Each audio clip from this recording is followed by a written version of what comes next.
안녕하세요. 오승법률사무소 권희진 변호사입니다.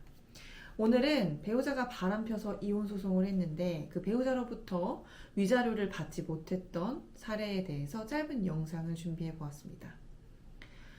혼인신고를 하고 배우자가 있는 상태에서 그 관계를 정리하지 않고 배우자가 다른 누군가를 만난다?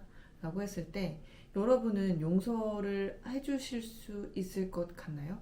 특히 둘 사이에서 미성년의 자녀가 있다 라고 했을 때는 정말 화가 정말 많이 날 것 같아요. 법원은 그러한 상태라고 하더라도 경우에 따라서는 그 바람핀 배우자에게 위자료를 받을 수 없다라고 한 경우가 있는데요.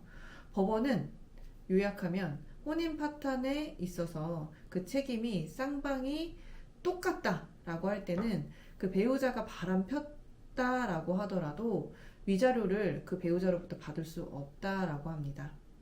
이런 경우에는 그 바람핀 배우자의 상간자에게도 위자료를 구할 수 없다고 해요. 즉 혼인 파탄에 있어서 나도 잘못한 게 있다고 한다면 상대방 배우자에게 너 바람 폈으니까 위자료 줘 라고 말할 수 없다라는 거겠죠. 이혼 소송과 관련해서 많은 상담을 하다 보면 부부관계가 정말 다양하다라는 것을 많이 느낄 수 있어요. 특히 아이가 있는 경우에는 혼인신고만 남겨놓고 그냥 따로 생활하시는 분들도 있고, 실질적으로 이혼된 상태인데 혼인신고는 있는데 따로 산 기간이 10년에서 20년 정도 정말 긴 분들도 있어요. 그리고 어떤 분들은 서로 동의해서 각기 다른 사람 만나는 분들도 있어요. 괜찮대요. 그러다가 마음이 바뀌어서 상담을 오시는 분들도 있고.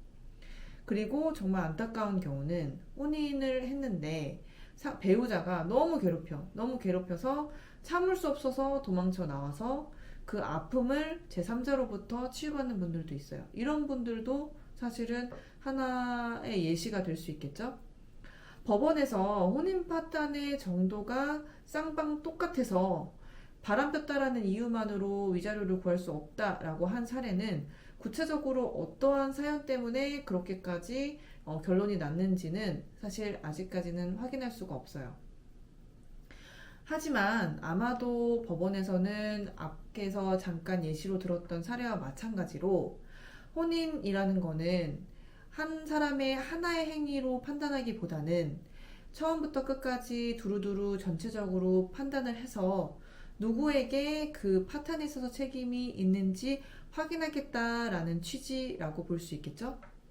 따라서 요번 대법원 판례에서는 상대방이 바람을 폈고 이혼 소송 중에서 그 바람핀 행위 자체가 하나의 이유가 되기는 했지만 그 혼인 전체를 봤을 때 이혼 청구를 한 그 당사자 역시도 잘한 게 없기 때문에 바람핀건과 비슷하게 그 책임이 있다라고 봐서 그런 경우에는 상대가 이제 혼인하고 나서 관계 정리하지 않고 다른 누군가를 만났더라도 그 만난 거에 대해서 내가 위자료를 청구할 수 없고 그다음에 구할 수도 없다라는 의미겠죠. 부부관계는 정말 다양해서 사실 어떻게 일률적으로 말씀드리기가 어려운 부분이 많아요.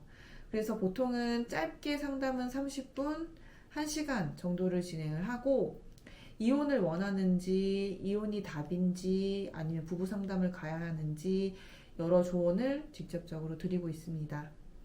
이번 영상의 경우에는 배우자가 바람폈던 경우라 하더라도 위자료를 구할 수 없었던 경우이기 때문에 혹여나 만약 그 이와 같은 고민을 갖고 계신 분들이 있으시다면 단순하게 영상을 통해서 간접 지식을 습득하는 것보다는 가장 가까운 전문가와 직접적으로 대면 상담을 해서 실제 문제가 어떻게 되는지, 어떻게 해결을 해야 하는지 조금 더 살펴보셨으면 좋겠습니다.